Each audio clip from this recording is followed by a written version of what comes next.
We are pleased to have the opportunity to highlight our study focusing on disparities in substance use disorders and barriers to accessing and utilizing substance use treatment services among adolescents and young adults with a same-sex sexual orientation. To provide some context for the study, I'd like to call attention to a groundbreaking report published in 2011 by the Institute of Medicine.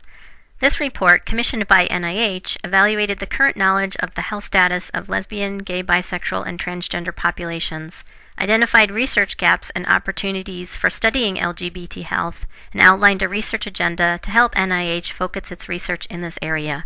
The report highlighted research indicating that gay men, lesbians, and bisexual adults are more likely than heterosexual adults to experience substance disorders, and concluded that sexual and gender minority populations face health disparities because of their socially stigmatized sexual orientation or gender identity.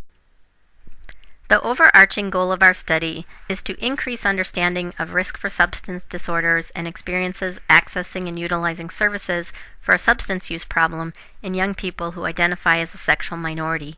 Few studies have looked at these experiences during the period of adolescence and young adulthood, which are the developmental periods with the highest prevalence of substance use and substance disorders. To achieve the aims of the study, we are following up with participants of the Growing Up Today study. The Growing Up Today study is a longitudinal study of young people who are the children of women participating in the large Nurses' Health Study 2. The first GUTS cohort was established in 1996, and a second GUTS cohort was established in 2004. GUTS is one of two large youth cohorts in the United States that has assessed sexual orientation. This current study builds on a number of publications demonstrating that substance use is higher among GUTS participants who describe their sexual orientation as gay, lesbian, bisexual, or mostly heterosexual, compared to those who describe themselves as completely heterosexual. The results of our study will provide information to better identify subpopulations of sexual minority youth who are at greater risk for experiencing substance disorders and barriers to accessing needed substance use treatment services.